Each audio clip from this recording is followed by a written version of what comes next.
Bonjour les amis, aujourd'hui on se retrouve à Huchintin. Je serai avec JB qui est le président de l'association Patrimoine Agriculture de Bord du Huchintin.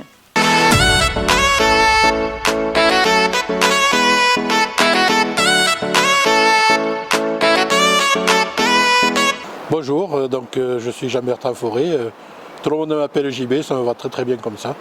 Et donc je suis président de l'association du patrimoine de l'art et de la culture de Bord du Huchintin.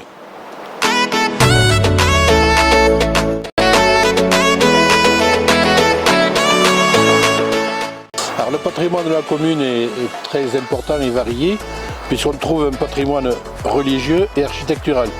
Alors, au niveau religieux, on trouve deux églises du XVIIIe siècle, celle de Bord et celle du Huchintin. Ensuite, trois églises romanes du XIIe siècle, celle d'Ourgeau, d'Hydrin, la chapelle d'Hydrin et la chapelle d'Olignac. Alors la création de l'association, ça remonte à 2015, à l'automne 2015, puisqu'il y a eu une étape du Tour de France qui était Lannemezan, plateau de Beille, et les coureurs sont montés par le col de la Corre, qui est situé juste derrière nous. Mais là, il y a eu un petit reportage de quelques minutes sur l'église, et les journées qui ont suivi, beaucoup de gens sont venus pour visiter l'église. Or, comme elle était fermée, la mairie a décidé de faire quelque chose, et donc ils ont décidé la création d'une association patrimoine. Et ils ont créé donc l'association Patrimoine Art et Culture de Bord du Huchintin, dont je suis le président.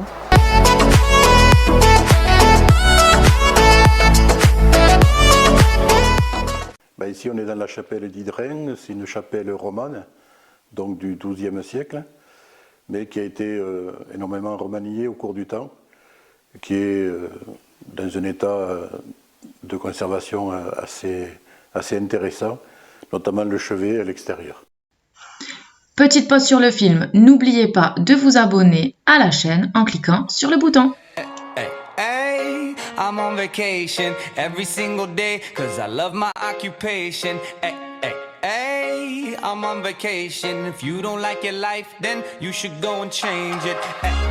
I'm on vacation every single day cause I love my occupation. Donc nous voici dans l'antre de l'association, c'est-à-dire le foyer des Bordes, qui est gracieusement mis à notre disposition par la mairie. Et c'est ici que tout se passe, tout se décide. Et par exemple, tous les mardis, les bénévoles se réunissent ici pour d'abord un bon moment de convivialité, profiter de se retrouver hebdomadairement. Et puis accessoirement, quand on a eu décidé de faire autre chose, on s'est lancé sur le projet de journée médiévale. Donc ce projet de journée médiévale, il nous a occupés pendant plus de 2 ans et demi, et j'en profite pour remercier tous les bénévoles qui ont participé, et puis la porte est toujours ouverte pour ceux qui n'ont pas encore participé pour nous rejoindre. Alors la journée médiévale, c'est pour fêter les 900 ans de l'église. Donc pour cela, on a organisé une fête qui va prendre toute la journée, en démarrant le matin vers 10h, et pour tenir jusqu'à 18h le soir. Ça, c'est uniquement la fête. Alors pour agrémenter la fête, on a trouvé une compagnie, c'est les Chevaliers Gentes-Dames d'Occitanie, qui disposent de 5 à 6 chevaux. Ils sont une vingtaine d'acteurs en costume et ils déroulent toute une scène de théâtre sur toute la journée. Et puis le soir, après, il y aura un petit repas pour boucler la journée. Combien il y a de places disponibles dans ton repas? Pour le repas, il y a 2 types de repas. Pour le banquet médiéval, là on a limité à 50 personnes, puisque là les gens doivent être costumés. Donc on a prévu des gens en costume et participeront évidemment les gens de la compagnie qui va organiser le spectacle pour la journée. Ensuite, pour la restauration, on a prévu en bas du pont, en face de l'église d'Ourgeau, il y a actuellement un lavoir qu'on va transformer en taverne, dans lequel on réalisera des casse-croûtes et évidemment des boissons pour que les gens puissent profiter de la fête sans être obligés d'aller se restaurer ailleurs dans la vallée, si ce n'est au restaurant Le Nomade. Alors pour compléter cette journée médiévale, on a essayé aussi de mettre en valeur les artisans de la vallée, ou du moins du Couserans, par la présence des shops. Alors il y aura un peu de tout. Ça va aller de la confection d'objets en cuir, de confiture, etc., de miel. Et il y aura aussi une shop qui sera tenue par l'association dans laquelle seront mises à vente les goodies. Petite parenthèse sur votre film, je suis désolée, je vous sors un peu, mais c'est sans oublier qu'il faut vous abonner à la chaîne en cliquant sur le petit bouton qui fera teinter la petite cloche et qui du coup actionnera les notifications pour vous dire « ça y est, la Gazette a fait un nouveau film ». Et surtout, n'oubliez pas de laisser un commentaire. Parenthèse terminée, on réouvre une parenthèse et là c'est pour vous dire un truc très important par rapport à la journée médiévale. Ce film a été tourné en 2021 et donc par conséquent, vous ne le saviez pas mais la journée médiévale a été annulée pour cette date-là. Mais attention, elle a été reportée et elle aura donc lieu le 16 juillet 2022.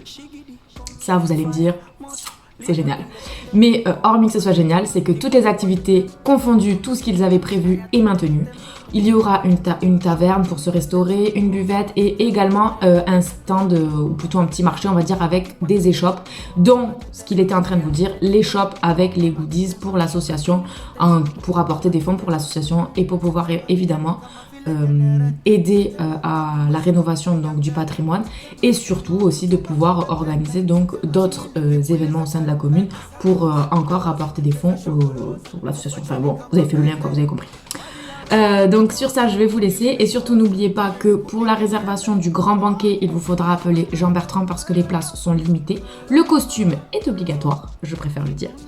Et évidemment, s'il ne vous reste pas de place, le restaurant La Nomade vous gardera une petite table par-ci par-là pour pouvoir venir vous amuser sur la deuxième partie de la soirée. Et sur cette partie de la soirée, ce sera DJ. Donc, je vous dis à tout de suite et regardez bien la suite. Merci.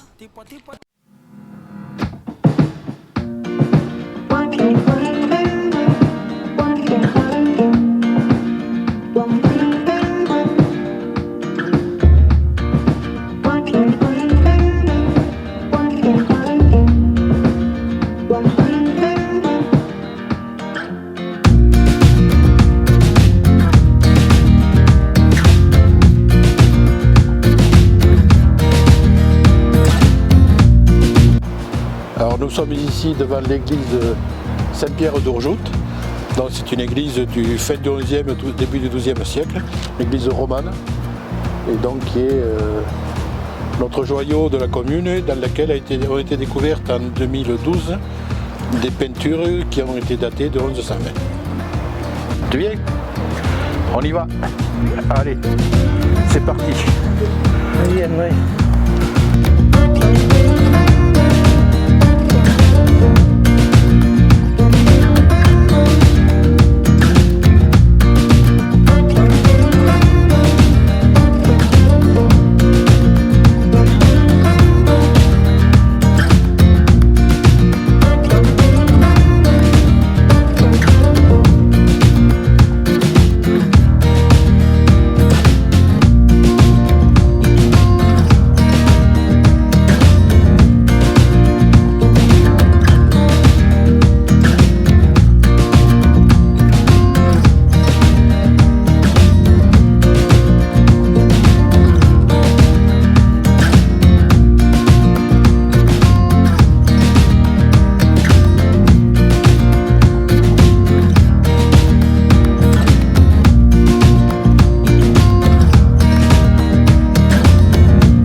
Qui ont été découvertes donc très récemment en 2012 suite à la restauration du retable ont été étudiées pendant pratiquement une année ainsi que tout l'édifice et elles sont datées de 1120 et elles représentent donc un collège apostolique. Ce sont des apôtres, ils ont tous une auréole donc il y a une sans faire un jeu de mots, il y a quand même une odeur de sainteté dans tout ça. Et donc pour savoir qui sont les apôtres, il suffit de lire les noms. Donc vous avez Barthélemy, Paul, Pierre, André et Jacques pour le dernier. Alors ce qui est spectaculaire par contre, et surtout extraordinaire, c'est les médaillons qui sont dessous. C'est très rare de trouver des médaillons représentant le zodiaque, qui plus est peint dans l'abside. Pourquoi? Parce que le zodiaque a une valeur, contrairement aux saints qui sont au-dessus, c'est une valeur beaucoup plus païenne. Et donc c'est très rare. Le sculpté c'est très fréquent, mais peint c'est beaucoup plus rare et qui plus est dans l'abside. Là c'est vraiment exceptionnel.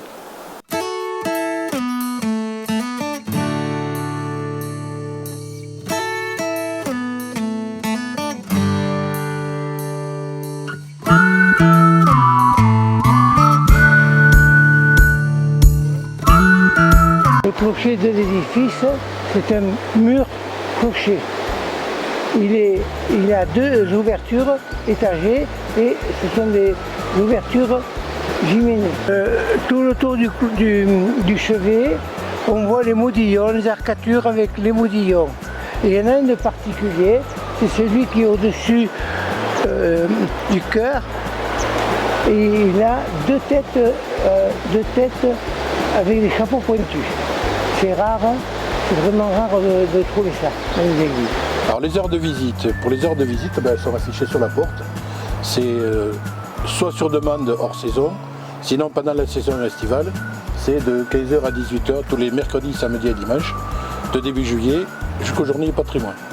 Il n'y a pas besoin de réserver, ni d'appeler, il suffit d'être présent à 15h jusqu'à 18h.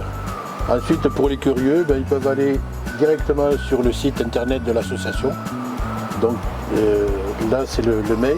Sinon, le site, il suffit de flasher le QR code qui est ici. Et sur le site, vous allez trouver toutes les infos que vous souhaitez. N'oubliez pas les amis que vous retrouverez tous les liens de l'association, que ce soit le lien internet, le mail et les coordonnées téléphoniques pour pouvoir venir visiter l'église d'Ourjout sur la description de la vidéo juste en dessous. Merci à tous de nous avoir suivis pour cet épisode de la Gazette du Nomade. Aujourd'hui, j'étais avec Jean Bertrand, qui est le président de l'association Patrimoine Art et Culture de Bord-du-Chantin. N'oubliez pas de vous abonner à la chaîne et de partager le lien. Et nous, on se retrouve bientôt pour le prochain épisode de la Gazette du Nomade. Ciao, ciao! Ha! Premier coup! Aya twende tetema, oh mama tetema, tipo tetema, oh mama tetema. Aya twende tetema, oh mama tetema, shuka chini tetema, oh mama tetema. Tetema, yani kama